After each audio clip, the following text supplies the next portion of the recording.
I am so glad you convinced me that the family car should be the Defender 110.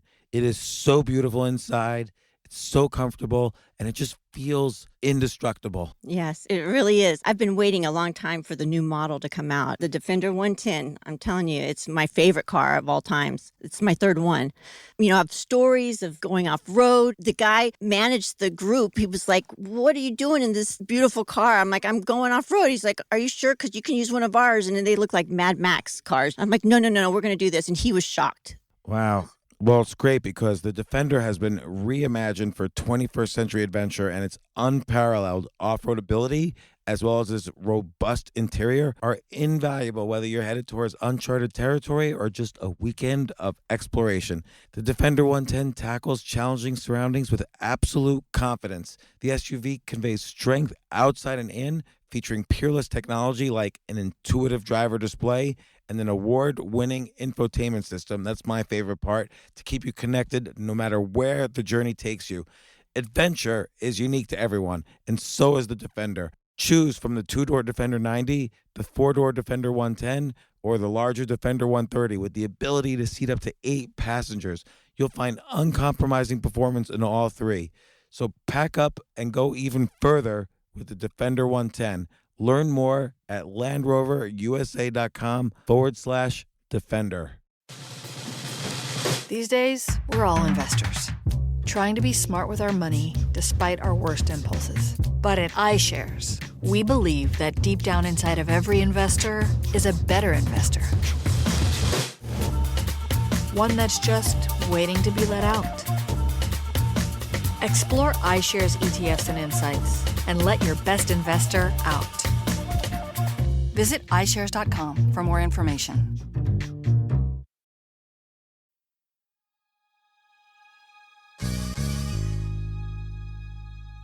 I first encountered the Nerdwriter YouTube video a few years ago, and I saw this amazing video, how Louis C.K. tells a joke.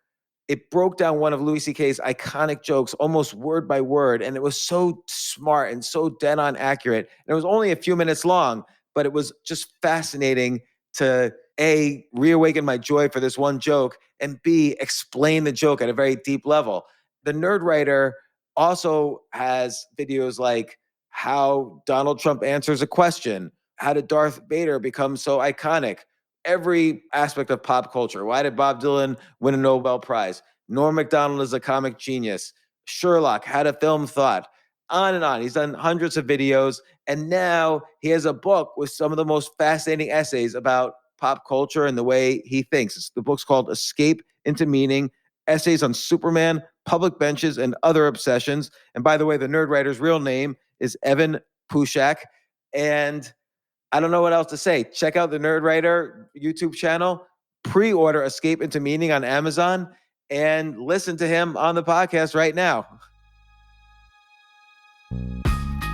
This isn't your average business podcast, and he's not your average host.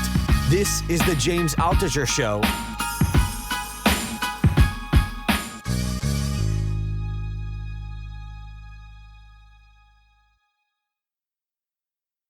Where are you, Evan? I'm in Barcelona. It is 6:15. How long you guys been married?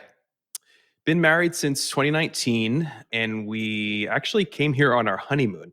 Came back for the summer after our honeymoon, and then went through the whole visa process and booked a flight, got accepted, and arrived in Spain on March 13th, 2020, which is the day they locked down the country. And for you, though, that was fine. I mean, you could do YouTube videos from anywhere and about any topic.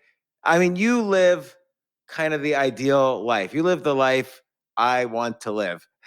Basically, you talk about your favorite subjects, which happen to overlap quite a bit with my favorite subjects. And you do this deep meta-analysis in like 5 to 15 minutes on each topic, roughly. My first video that I saw from you was how Louis C.K. tells a joke. And I thought it was just brilliant. You broke down every part of his Monopoly joke. And that was in 2017, so 5.5 years ago, and it got 3 million views. I just love it. I watched it like 20 times. Thank you so much. Why did you pick that particular joke?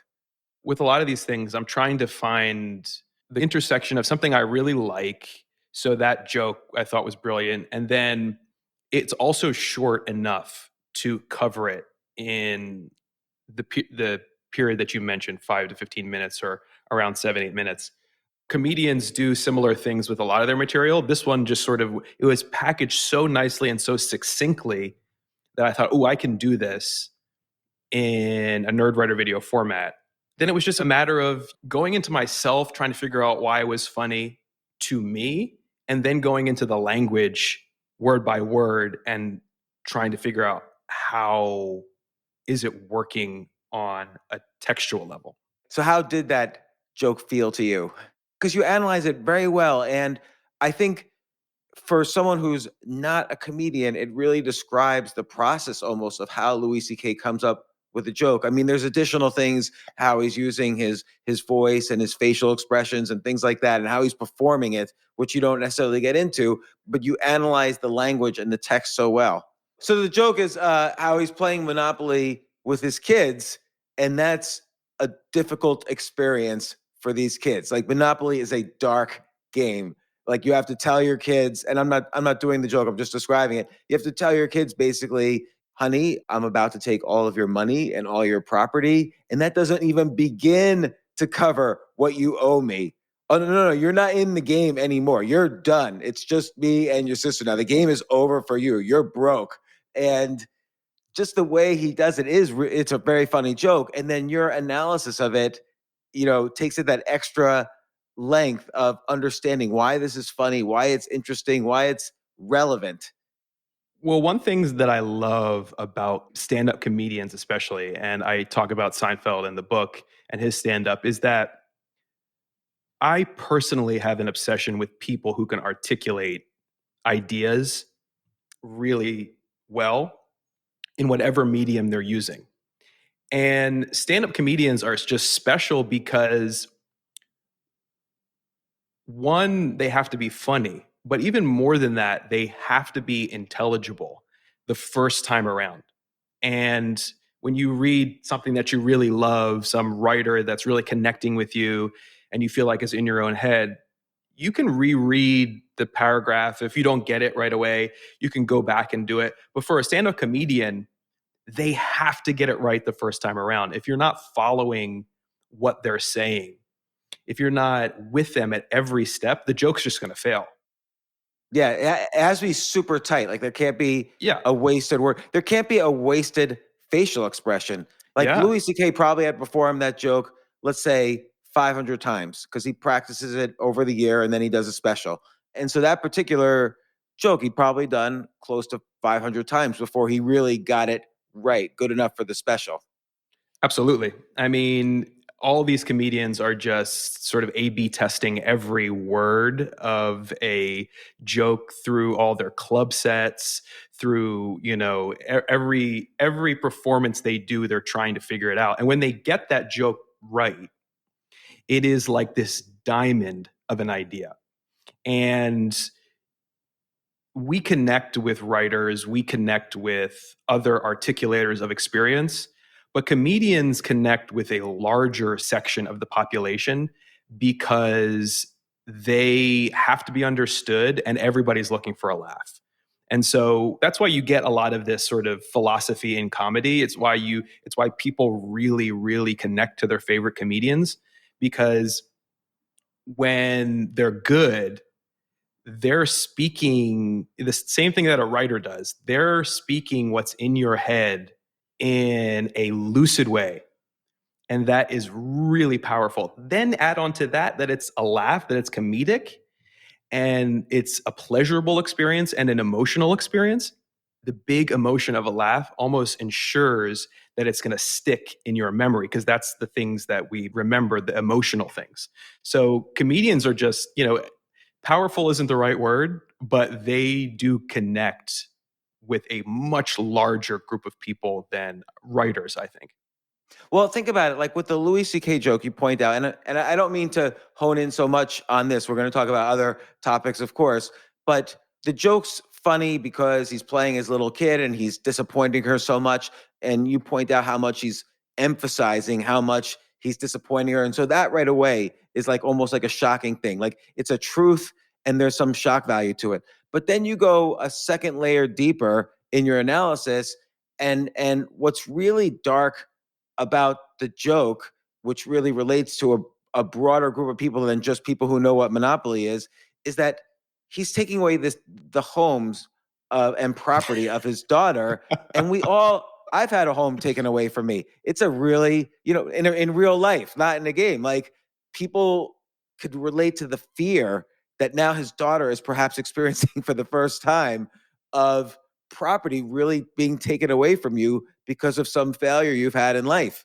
And, analyzing that part, that deeper level that makes it both scary and funny at the same time. I mean, and just like in your book, Escape into Meaning, you talk about Seinfeld giving a speech at the Clio Awards, which is the awards for the advertising industry. And he basically points out this truth, which is that they all probably feel proud about lying to people in such a way that it makes people buy dumb things. Yes. And they all laugh at it, and we don't really know why they're laughing at it. I mean, on the one hand, he's using his comedic skills to make them laugh. On the other hand, maybe they're uncomfortable. On the other hand, it's kind of funny. And there's also this dark truth to it that, that's what the ad agency is. And anybody who's listening to that speech knows it's true, and we all just sort of buy into it as a society. I like how in all of your videos, you take that next level of figuring out what is really going on here beneath the surface. Is he just telling a joke, or is he hitting on some truth that is really also disturbing at the same time? Well, the next level of the Seinfeld Clio Award acceptance speech, which was really like the key for me understanding so much of his stand-up comedy and perspective, is that not only does he say these people are innocents out of hard-won earnings by selling them useless, misrepresented products, he then goes on to say that's fine because the brief happiness we get between what he says between the purchase and getting the crappy product. So the happiness little dopamine hit you get when you purchase whatever you saw on that infomercial or whatever, and the time when you get the product and then are disappointed by it is actually good enough. Like life is made up of those little brief moments of happiness. It's not like the deep happiness of like a strong relationship or, having purpose in your life. But the larger comment that he's making is that our culture and capitalism or whatever, it enforces these kinds of weird cognitive dissonances where the advertisers know they're taking advantage of people, but they're making money for it. And now they're awarding themselves. The people who are buying it know they're being taken advantage of, but they're getting something that they think they want, but they might not want it later. But these emotions, these feelings are just as valid as all the other things we feel in life that are big and small. And they get kind of glossed over or pushed aside when people talk very righteously about the true happinesses of life or the true bad things that people do. There's this whole middle layer of experience that we're all just kind of living, and it's maybe the majority of our experience. And that's where Seinfeld lives. He lives in that middle ground. Yeah, that's so interesting because like you compare him, for instance, to John Oliver, who's a great comedian, a great stand-up comedian, and also has a TV show. John Oliver, he'll take a big subject, quote, and I'm putting big subject in quotes. He'll take a big subject like private prisons and make a bunch of jokes about the private prison industry, and we appreciate it. He takes big topics and tells jokes about it. But with Seinfeld, what you're pointing out, and even with Louis C.K., is there's kind of these everyday experiences we have where there's a bridge between seeing the ad and buying the product, where on that bridge there's this dopamine happiness. Yeah. Like we know deep down we're getting a bad product. Like the advertising is lying to some extent. The car doesn't come with the pretty girl or the horse running side by side with it all the time. But this image and this idea that we're going to maybe have that experience that keeps us going. Or with Louis C.K., there's a pleasure to playing Monopoly. It's a game, but part of the pleasure is kind of, it's a safe way to deal with this really dark experience of losing all your money and losing property. And it seems like you are really fascinated by these bridges between what's happening and the real emotions underneath that drive our response. If I'm sort of describing your process correctly. You are, because we're laughing, and in the case of, other kind of writers or whoever is expressing something to, we're laughing or responding to a recognition that's deep in there somewhere. We make ourselves feel bad, and people make us feel bad rightly for, buying iPhones because, they're made in China by labor that doesn't live up to the standards of what we think is right. But we all still own the iPhone, and we are not bad people, but that layer of experience where so much of our lives is happening between the deep happinesses of life and the sort of the bad things that we do is where we live. And no one really articulates that. We talk about it in regular life, but when we have conversations or when we chat, we're a mess. We're not really like great articulators. I certainly am not. But when you get it like crystal clear from a comedian, Seinfeld or Louis C.K. or whoever, that awakens a recognition in us. And yeah, that is what I'm interested in. Like, why do we laugh, or why do we connect with this or that thing? Or, and you don't, obviously you don't just talk about comedians. You have a video that got 10 million views. You did it 7 years ago. How Donald Trump answers a question. Now, obviously, that probably showed up for a lot of people in search, search engines. I mean, maybe for a lot of people, this was their first exposure to you, was watching this video. But what's going on there? First off, how does Donald Trump answer a question? I mean, you made this video in December 2015. Right in the beginning of his presidential campaign. Like, we didn't know he had 30 opponents for the Republican nomination at this point, or 18 opponents. Sorry, and so we had no idea. We thought he had an outlier chance to win, and I say we, all society. So, with 18 opponents, everybody's an outlier. So obviously, your video is almost prophetic here. That, I mean, you didn't make a video, how does Jeb Bush answer a question? You made a video, how does Donald Trump answer a question? So what was going on there? Like, what fascinated you about how he answered questions, and what can we learn from it?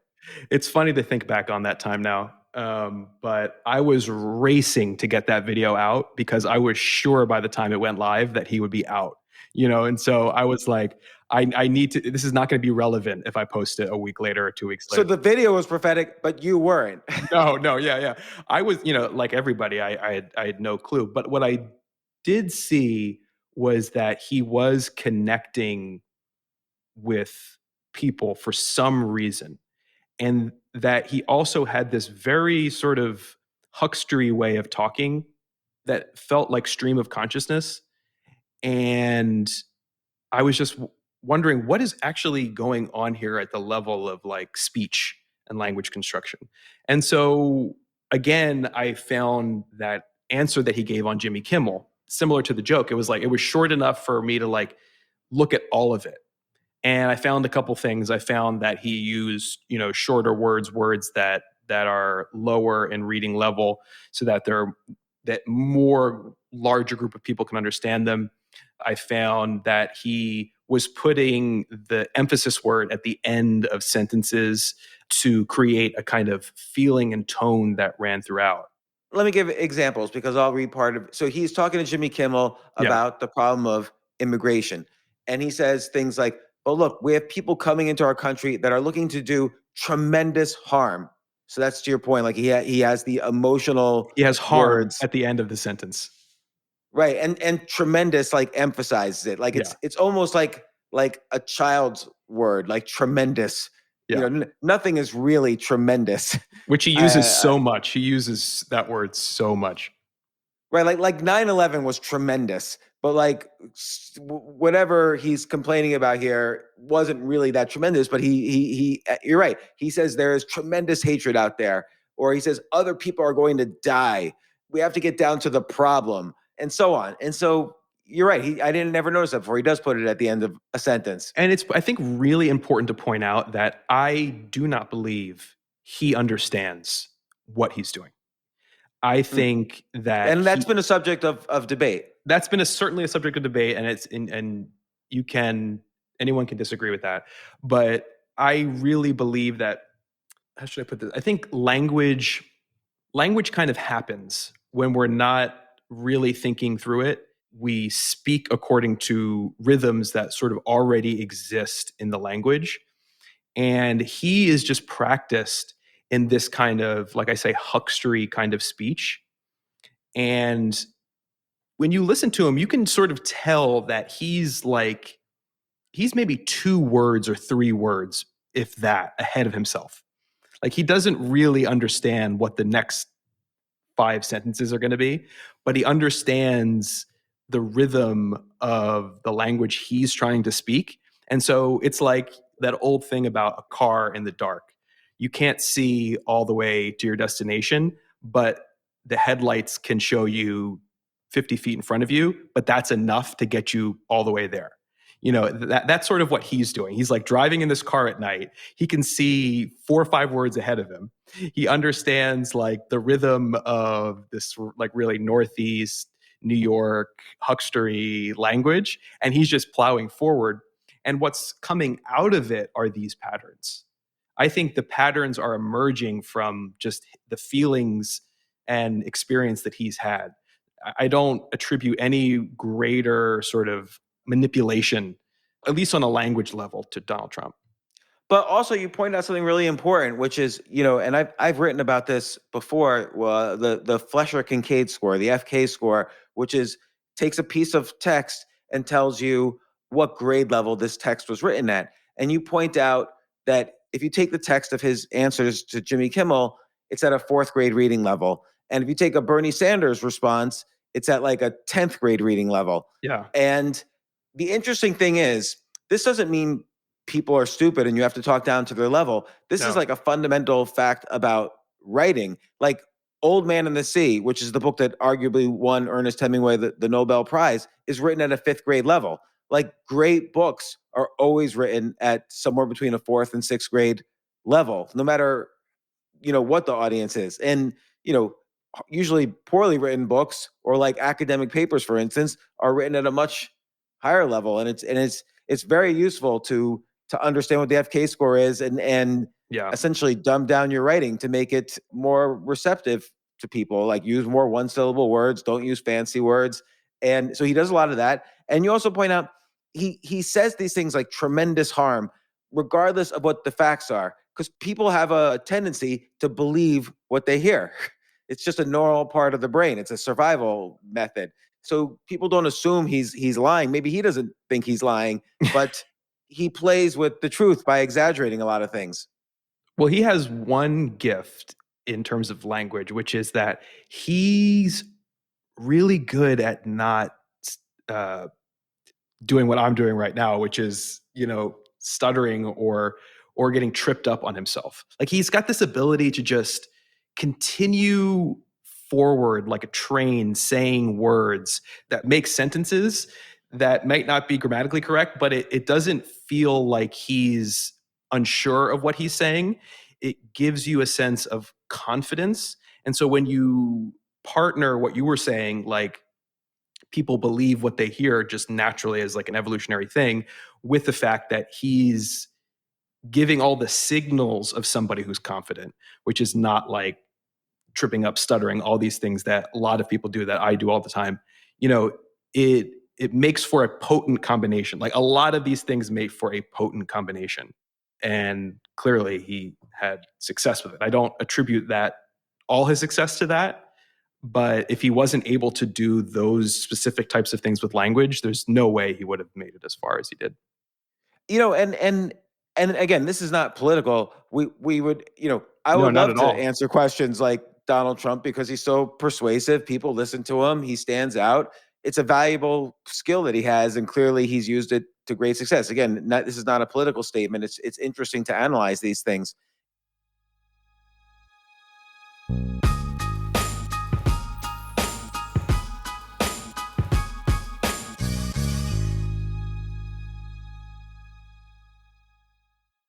You know what I love about fantasy sports is that even though I'm not going to be a great basketball player or a baseball player or a football player or whatever, I feel like I get to participate and make decisions and use my knowledge of these different leagues or these different sports to compete. So it's like I can pick my team or I can pick my favorite players and I could use my knowledge to make predictions and maybe even make money. So with the basketball season here, you can now pick combo projections across football and basketball from the Specials League on Prize Picks. This is a league created specifically for combo projections that include two or more players from different sports or leagues. Want to play alongside some of Prize Picks' favorite players like rapper Meek Mill and comedian Andrew Schultz, who's also been a guest on this podcast, and I've been a guest on his? You can now find community plays under the promos tab of the app to view entries for some of the biggest names in the Prize Picks community each week. Look, Prize Picks even offers a reboot policy so that your entries stay in play even if one of your players gets injured. For football and basketball games, if you have a player who exits the game in the first half and does not return in the second, that player is rebooted. Prize Picks is the only daily fantasy sports platform with an injury insurance policy. What? So I love playing it. I love anywhere where I can use analytical ability with my interests to demonstrate some skill and maybe make some money. And I like the game-like aspect. I do wish they had chess as a category on prizepicks.com, but I'll settle for what they've got. Maybe I should make my own fantasy chess league. But in any case, I love Prize Picks. Go to prizepicks.com/James. Use code James for a first deposit match up to $100. That's the easiest $100 you're ever going to make. So that's prizepicks.com/James and use code James. Daily fantasy sports made easy.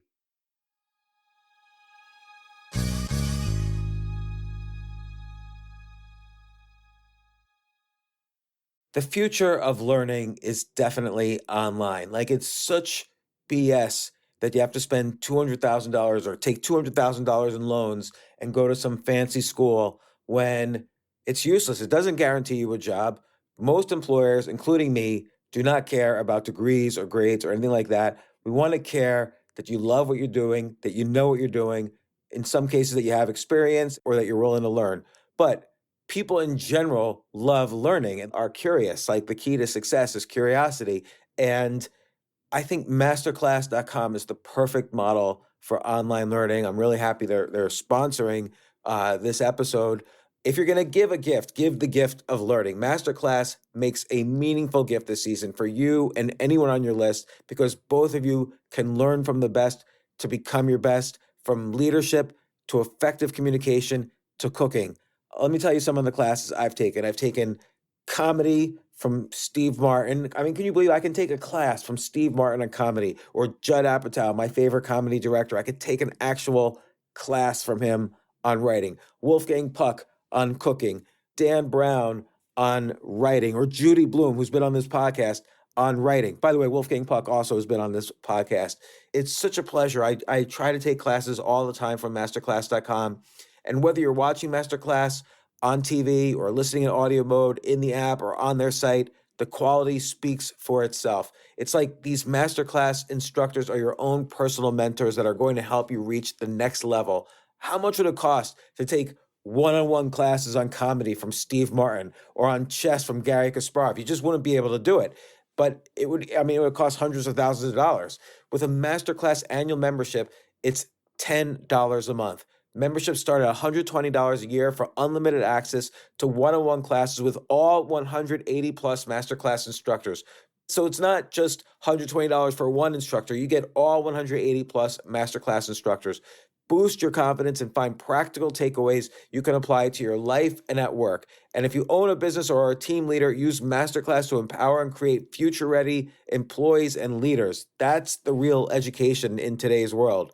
So this holiday season, you can give one annual membership and get one free at masterclass.com/JAS. JAS, of course, stands for the James Altucher Show. So right now you can get two memberships for the price of one at masterclass.com/JAS. Masterclass.com/JAS. Offer terms apply.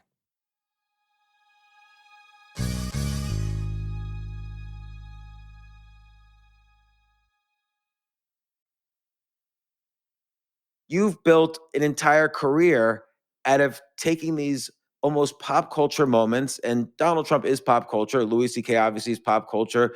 Seinfeld's pop culture. You've taken these pop culture moments and kind of given depth to them, did YouTube videos about it. And the great thing about doing a YouTube video is we get to watch Louis C.K. do his joke, and then you analyze them. So we feel good understanding these things at a deeper level. And you've built, this is what you do for your life. This is the rest of your life now. You're going to be doing these. Yeah, I mean, at least for the foreseeable future, it is a great job. What was the first video that like went over the top? I'm trying to think about that. It was around 2015. I had started in 2011. I had done about 4.5 years of weekly videos without anyone really watching. And so consistency is important. You were doing these videos regardless of who was watching. I think time is important. I mean, that's really the only factor. I mean, if you believe what you're doing is good, you just have to give it the time it deserves. And in my case, it took 5 years. But I was young. I was in my early 20s, so I had that motivation to do it.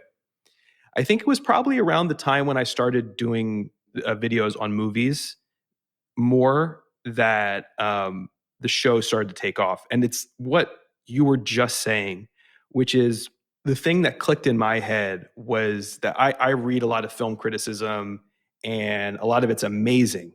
But I always had this problem reading film stuff is that I just wanted to see the film like while they were talking about it. And so I'll just pull it up on my computer and have the text there and I'll look back and forth and look back and forth. And it's not the ideal, it didn't feel like an ideal way to understand that thing.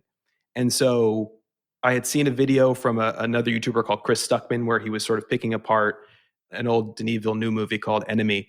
I thought, oh, I could do something like that.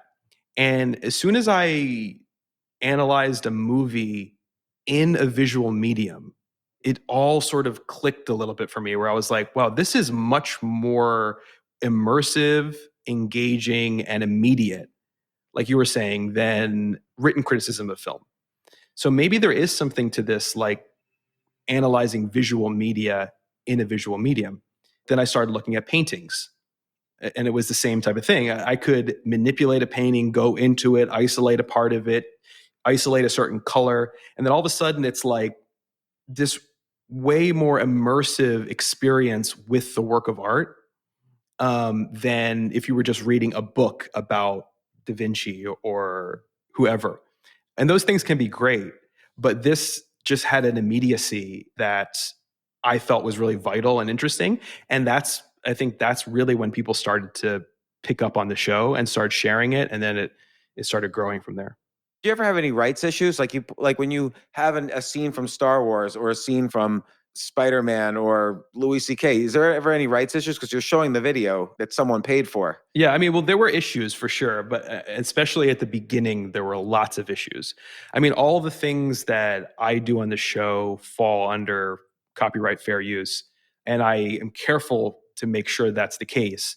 And it just involves like making sure that you're actually transforming the work in an analytical or educational way, and that you're not showing B-roll for the sake of B-roll. You're not like, taking away the market of the other thing. It's got to be something new.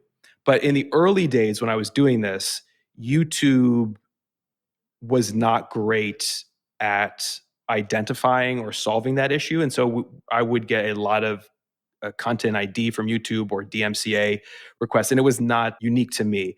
All of us who did this kind of stuff on YouTube were dealing with waves and waves of this, and it was really frustrating because once you get a copyright strike, you can only get 3 copyright strikes on your channel, and if you get 3, your channel is deleted. And so once you get the copyright strike, you have to appeal it through YouTube's system, and then it goes through the stage, and then they will restore the video and take away the strike if they found it is in fact fair use. But for that whole period, which could take a month or months, you still have the strike on your channel. So if enough of these build up while you're appealing them, it could be an issue. And people had serious issues with that. Since then, it's gotten sort of much, much better. And I haven't had those kinds of issues in the last like 3 or 4 years. Not much anyway. Well, let's talk about the Star Wars one, for instance, because you always bring up interesting things. Like, you point out how the trilogy is 6 hours and so many minutes, but Darth Vader, who's like it turns out is the central character of everything, is only on for 33 minutes in the original trilogy.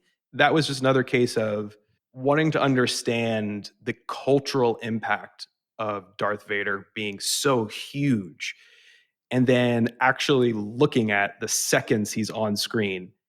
Yeah, like in the first movie, he's on for 8 minutes, in a 2-hour movie. And then Yeah. the second movie, he's on 11 minutes. And then the third movie, he's on for 13 minutes. And arguably, the movie's about him.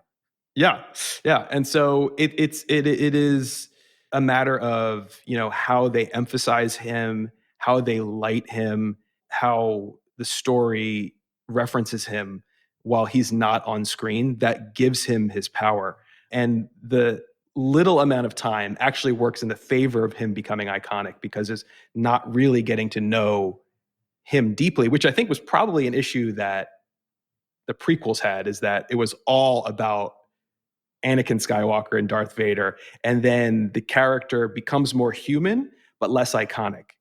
In some cases, that's good. Some cases, that's what you want.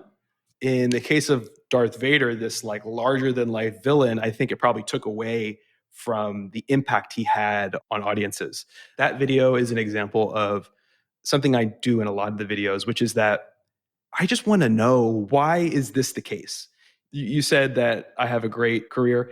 It is a great career because if I have these like things needling in my head, I have this platform where I can just explore them. And really, the videos, the Nerdwriter videos, are for me.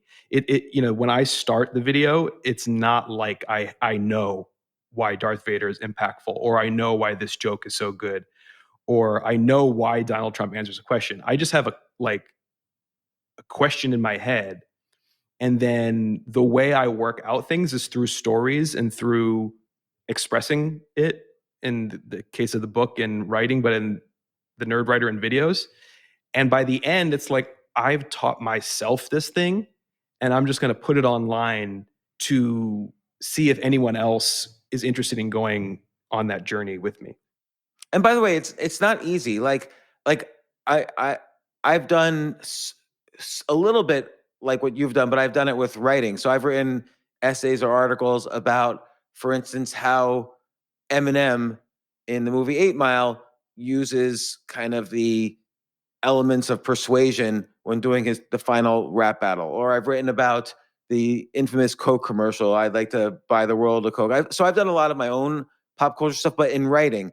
And even the ones that have gone somewhat viral, even the articles that have gone somewhat viral, I've tried at one point to translate them into video and sort of emulate what you've done. And it goes nowhere. Like, you have a particular way of doing it that maybe it took time to develop, but you have a very concise way of doing it, and feels very natural and flowing. And like, how long does it take you to do one video? It depends. So the longest part of the process is the idea phase, which is trying to figure out what the video is going to actually be. Because I try to conceptualize, not knowing like what the answers is to the questions I'm asking is one thing, but I do try to conceptualize, okay, what is the question? Because I do want people to understand that from the headline before they go in, which I think makes a lot of difference on whether or not they click. I don't always succeed at that, but it is something I'm thinking about. So what is the like concise question that I want to ask myself or explore? And then there's the research period, and that probably takes a week or a couple weeks, where I'm just reading everything I can or watching everything I can on the subject. And what usually happens is that I've been doing this enough now that a structure of a video starts to kind of congeal in my head. Then the scripting, it probably takes a few days.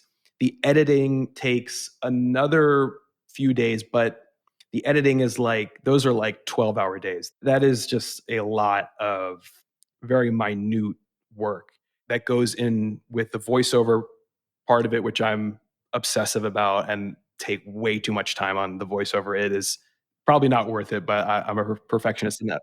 No, it is worth it, because that's how you sound sincere and legit, as opposed to it feeling scripted or anything like that. Yeah, I mean, that's really what I'm trying to like. I can't always control the tone that I want, and so I have to do it sometimes 50 times until I hear that tone that I know is right for that moment in the video. And so that's a whole sometimes annoying but very crucial process. And then I post it. So the whole thing altogether can take 2 weeks, but there might have been, weeks of ideating before that doesn't really count in terms of the production of the video, but is the longest part of the process. Like, how many videos have you put out in the past year? I do 8 a year, and I've been doing 8 to 10 for the last 4 years. When I was doing those videos from 2011 to 2015 and nobody was watching, I was doing it weekly.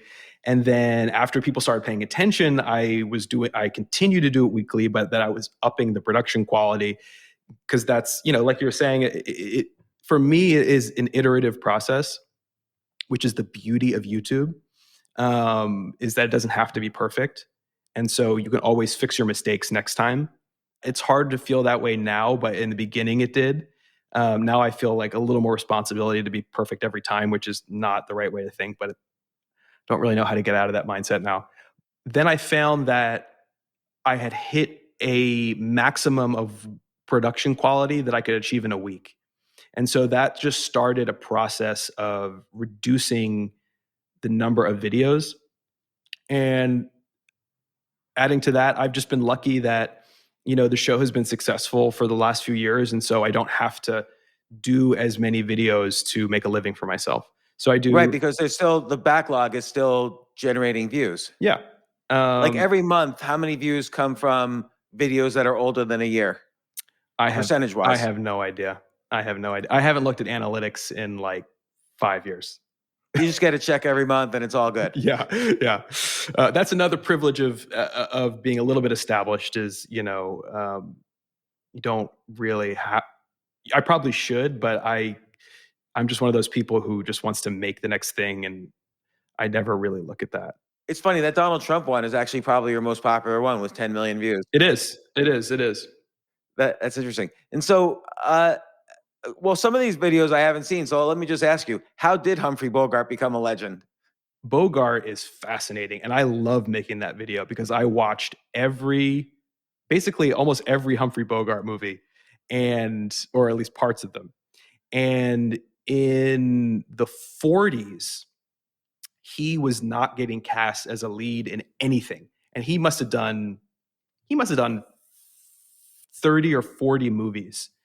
He's such an unusual actor, is. but when I see, some of his movies, I always feel more manly after seeing one of his movies, even though he's not like the picture of what you think of as, today's perfect man. No, and that was sort of the key, is that at the end of the 40s, he got a role that allowed him to play the sort of grizzled, pained, slightly obsessed guy. And then he got The Maltese Falcon, which was the beginning. It's like the beginning of film noir. And then he got Casablanca, which is like the most iconic movie ever, where he again iterates on that role of the pain, grizzled, like masculine, but also obsessive. And the reason I found that he has lasted where a lot of those golden age stars didn't was that he really only played one character. And where a lot of people went for a range, he went for depth. And he kept digging on this same guy. And like the results were incredible. And then kind of the apotheosis is The Treasure of the Sierra Madre, where he's like this insane guy. But that imprinted on the public's mind in a way that has lasted for a century. A lot of those other actors who were huge, including the ones that got all the roles that he went up for in the 40s, that took those lead roles, we don't know their names, but we all know Humphrey Bogart's name because he played something that we could all understand He didn't deviate from it much, which many consider to be like the thing that makes an actor great is their range. And in a lot of cases it is. But for him, it was playing the same type, but going deep on that type. And it's a type though that we all aspire to be. It's like he, is always very, very smart and clever and kind of sees the BS in everything around him. But he's also got some dark secret Yes. that makes him not reach his full potential as a person until perhaps the end of the movie. Exactly. I mean, he's witty, like those noir like he sort of invented, like watching The Maltese Falcon is like, it's like listening to Rubber Soul, where you're listening to Help, and then you're thinking, and then you listen to Rubber Soul, and you're thinking, where was the jump here? Like, there's something here that didn't exist before that's new in the world, and it's incredible. Watching The Maltese Falcon, it's like you could watch all his roles from the 40s, and then all of a sudden it's this discontinuous thing that's fully formed, and it's the classic detective noir hero who's witty and all these things. But the reason that, like you're saying, that he lasted is because there is vulnerability deep in there, and it comes out in his face at the end of The Maltese Falcon when he's telling the other characters the darkness in his soul, and he's seen all this darkness, and you just see it. And it's the same like when he approaches Ingrid Bergman in Casablanca, and he sees her for the first time since they split during the war. It's like his eyes just twitch, and you get it all from that. You just get it all from that, and it's that deep vulnerability. So he's got the hard exterior, the vulnerable center. And what do the other actors not have? Well, I mean, listen, I love so many actors. So there are lots of classic great actors from that period. I mean, I would love to do, my favorite actor of all time is Jimmy Stewart. So I would really love to do a video on Jimmy Stewart. But, the big three from that era of men were Jimmy Stewart, Cary Grant, and Bogart. And they're all very different. Jimmy Stewart's like the guy next door. Cary Grant's like the Casanova, super smooth guy. And Bogart is the grizzled, pained guy. And they all had their own things. But it's an interesting question about all the guys that got forgotten by time. Why is that the case? I think in some cases it's just luck, but I think it would maybe be worth looking deeper into. I love the TV show Succession, and you have a video, Succession, Say What You Mean. Yes. And actually, it looks like I started watching this video. For some reason, I didn't finish it. Maybe my wife walked into the room or something, and I changed the video. But what are you writing about there? Or what are you doing a video on there? It was a similar topic for me, which is always sort of on my mind, which was language.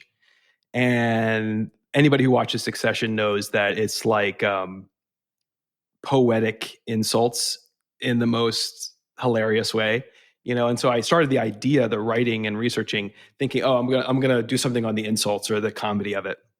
But then I started to see another one of these instances where I just started watching the show back, and I started to see that a lot of the show was about language that doesn't work, or people essentially lying or finding complicated ways to say nothing.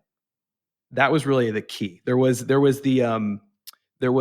quote from the first or second episode, which is that truth is complicated airflow or something, or speech is complicated airflow.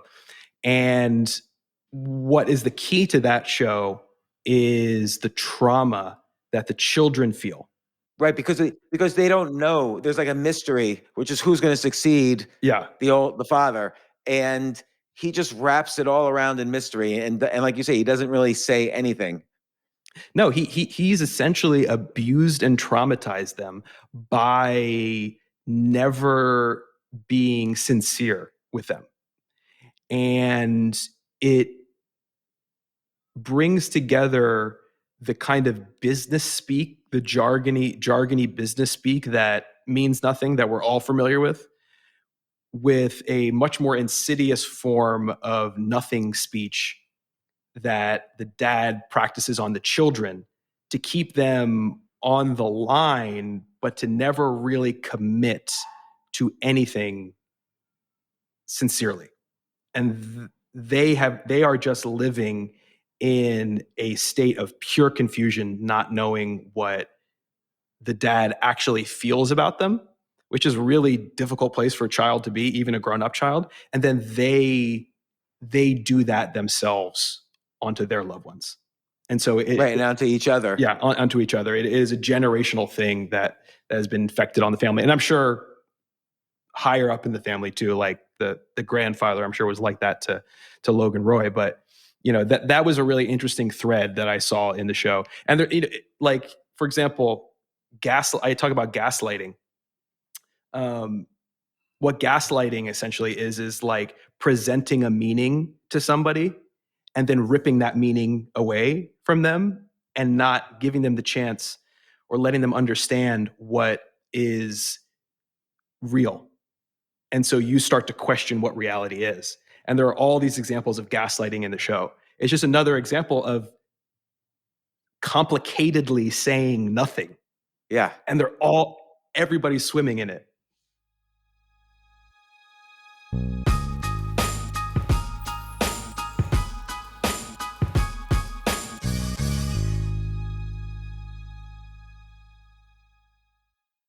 Oh my gosh, I love these clothes. Mizzen and Main. That's Mizzen and Main. It really is the most comfortable work clothes.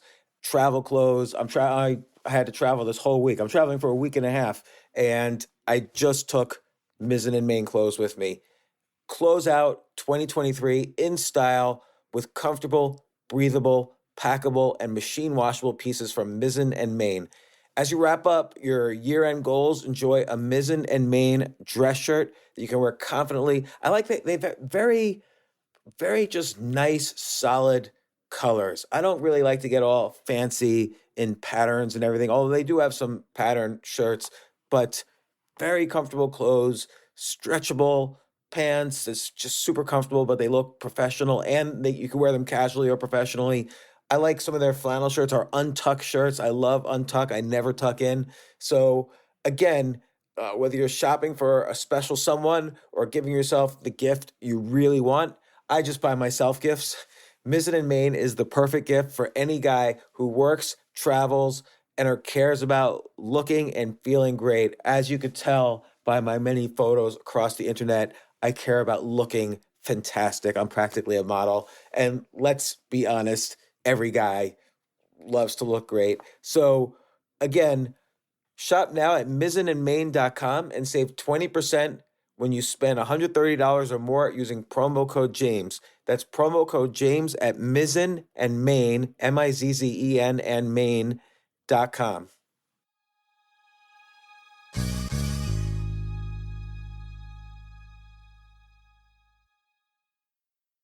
This is such a valuable service for all business owners, big businesses, small businesses, doesn't matter. I wish I had this in the many different businesses that I've started.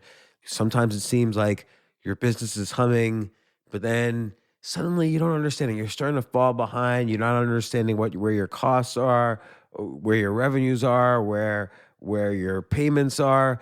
Teams are buried in all sorts of like BS work, and you can't seem to close the books. So you need like one dashboard, one source of truth. I'm jealous of this business, NetSuite from Oracle, of course, NetSuite by Oracle. I wish I'd come up with this idea. It's a brilliant concept to have all your business intelligence on one dashboard. This is why you need to know these three numbers: 37,000, 25, and 1. So 37,000, that's the number of businesses which have upgraded to NetSuite by Oracle. NetSuite is the number one cloud financial system, streamlining accounting, financial management, inventory, HR, and more. 25. NetSuite turns 25 this year. That's 25 years of helping businesses do more with less, close their books in days, not weeks, and drive down costs. 1, because your business is one of a kind. So you get a customized solution for all of your key performance indicators, your KPIs, in one efficient system with one source of truth. manage risk, get reliable forecasts, and improve margins. Everything you need to grow all in one place. So right now, download NetSuite's popular KPI checklist designed to give you consistently excellent performance absolutely free at netsuite.com/James. That's netsuite.com/James to get your own KPI checklist. netsuite.com/James.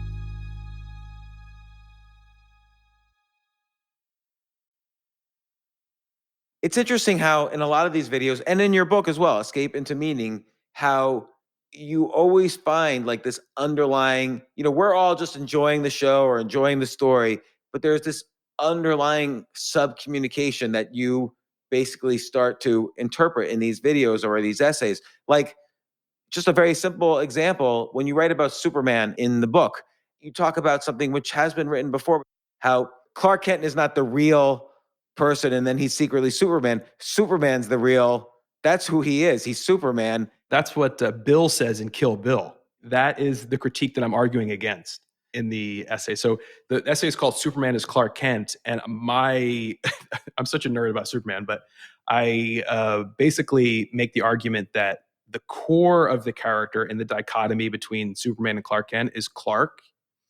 And that when stories fail to understand that or fail to give proper due to the Clark side of the character, then they tend to be boring and forgettable. Why do you think it is that the stories that don't include more Clark, and I even remember one time there was a comic that was just about called Clark Kent, because they had a lot of spin-offs of the comic like in the 70s. Yeah. But There's so many. There were so many versions. yeah. So why do you think it is that the stories that don't include more, I guess because Superman is unreal and Clark Kent we all relate to? Well, I mean, I think the key to the character is the critique of Superman by many people is that he's boring, that he's too vanilla, he's too perfect, essentially, and that there is no credible threat to him because he is so powerful. And so a few years after they created Superman in 1938, future creators had to invent kryptonite because that was something that could hurt him. And what I say in the essay is that what we find interesting in characters is internal conflict and internal vulnerability, and kryptonite externalizes vulnerability in a way that's just completely blunt and boring. Superman as a hero is too vanilla and too perfect, but because he's invulnerable to physical harm doesn't mean he's invulnerable to emotion or psychological issues. And that's where the Clark side of it comes in. What's more is that because he's so perfect physically, he's actually the perfect vessel to talk about emotional issues. A great Superman story shouldn't turn on what physical might can do, but all the things it can't. And that doesn't mean there shouldn't be giant fights and crazy powers and stuff. Obviously, that's what we all come to comic books and superheroes for. But way too few Superman stories have focused on the emotional side of the character, and that side belongs to Clark Kent. That is really who he is. When he wakes up, he is an emotional, psychological being, like even though he's an alien, for all intents and purposes, a human being. And then he can do all these amazing things, but he can't just convince somebody to love him. He can't convince the world to accept him. And those things are things he shares with us. The other thing too is that he's got this amazing job as a journalist, right? Which they never do anything but pay lip service to, right? You get the noisy, bustling newsrooms, the loud, you get Perry White, who's like this loud editor, and you get all the lip service paid to that. But journalists, like Superman can stop, I say in the essay, Superman could stop a burning building from collapsing. But Clark Kent, the journalist, could go after the contracting company that took bribes and used cheaper cladding that made the building burn. And so that's the Clark side. As a journalist, he can do so many things that he can't as a hero. That's never explored. It's never explored in the movie. I really want to write a script. And actually, that sounds great.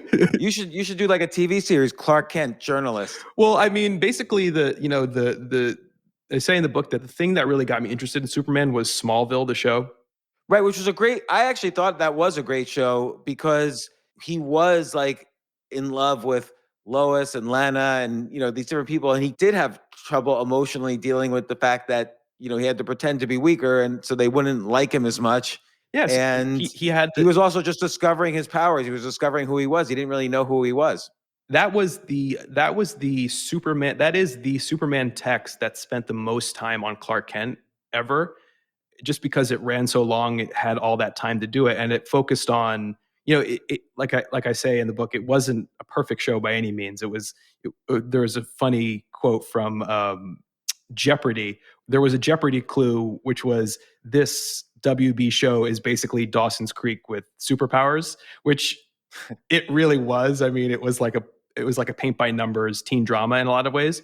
But also, it explored the psychological side of being an alien, being so powerful, of not feeling like you belong, of being in love, and all these things that we all share with Superman.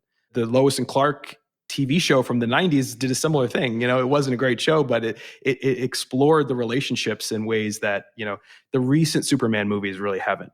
I think there's a new show out right now on HBO Max, Superman and Lois. Yeah, and I haven't watched it yet. Is it good? I watched a few, and yeah, it is. I mean, and they're taking the perspective of Superman and Lois as parents, and so you get to see all the difficulties with Superman being a dad, and just the things we would have being parents. But I think it also, again, it gets caught up in there is this kind of race to be the most action-packed and big story and end of the world problems that all these superhero things get wrapped up in, which,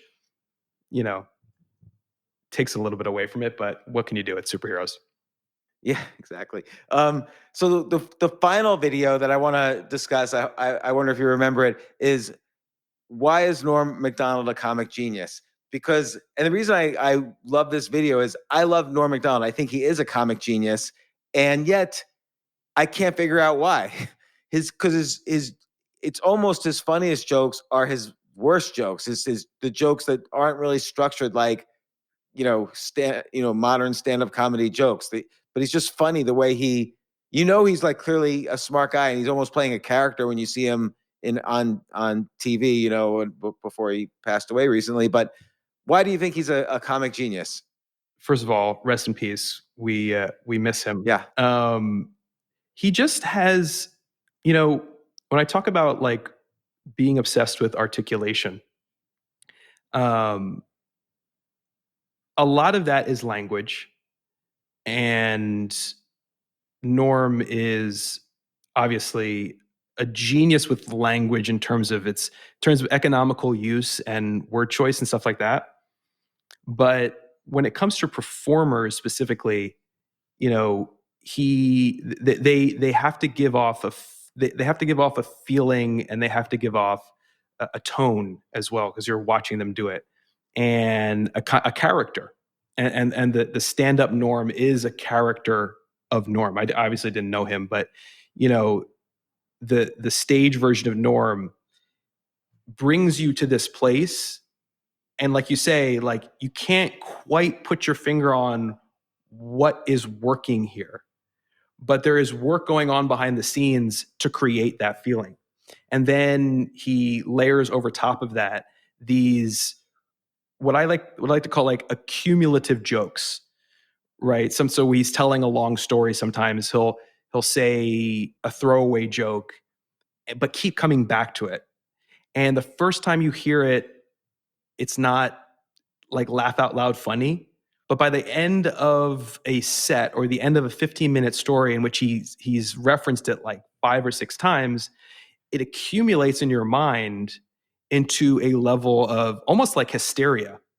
It's like uncontrollable laughter. I think Steve Martin said that there's the two kinds of laughs. There's the knowing laugh, the laugh where you understand what the joke is and you laugh and you go, oh yeah, that's funny. You agree that it's funny, But then there's the kind of laugh you have when you're with your friends and you're being idiots and you just don't understand why you're laughing and it comes over you like a kind of hysteria. Yeah, that's funny because Steve Martin has that in his own original stand-up from the 70s. Yeah, that's what he was that's what he was trying to do. Like, he took out the punchlines and the one-liners from his set back in the day and tried to create that feeling. Norm does the same thing, but in a different way. It builds something up in you to the point where you are laughing that reflexive laugh, that laugh that you don't 100% intellectually understand, but is more enjoyable, and that is no accident. Yeah, it's so interesting to all of this analysis you do is really fascinating. And again, I first was exposed to your videos when I watched the how does Louis C.K. tell a joke, which I just thought was brilliant. And again, like, I've tried to do these types of videos. They're not easy to do. Like, you do them very well. I like, for instance, you have a video about All Along the Watchtower and why Bob Dylan won the Nobel Prize. I wrote an article about that song and why he won the Nobel Prize, but I would not be able to do it as a video like you've done it. And I really appreciate your videos. They're entertaining. They're informative. I feel smarter after watching them. You give me a lot of food for thought. The same exact thing with your book, Escape into Meaning, essays on Superman, public benches, and other obsessions. I could talk forever about these topics. You do so many videos about my favorite topics, so I really appreciate it. And you do videos about music, art, comedy, movies, comic books, so much, Trump and politics, so many interesting topics. So, Evan Puschak, thanks so much for what you do. I highly recommend everyone check out the book, Escape into Meaning, and also your YouTube channel, The Nerdwriter. Thanks once again for coming on the podcast. It was a pleasure to be here. Thank you for everything you said. I really appreciate it. Thank you.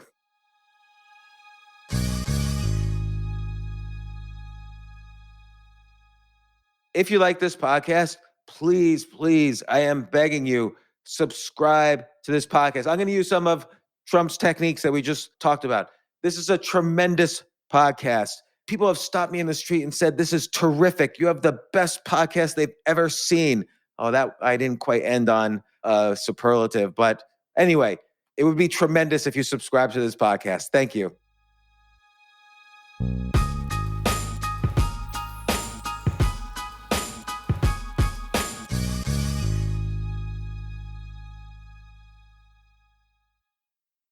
Wounded Warrior Project helps post 9/11 veterans and their families realize what's possible. With support and resources that bring warriors together and empower them to become stronger, both inside and out. It's possible to begin healing. To get the help you need. To find peace. And as each warrior's needs evolve, so do we. Because these last 20 years are just the beginning. Learn more at woundedwarriorproject.org/together. It's time to save. Clear the Rack is on at your Nordstrom Rack store. For a limited time, take an extra 25% off clearance. All sales are final. Hurry, shop this sale at Nordstrom Rack today. Please see nordstromrack.com or ask a store associate for details.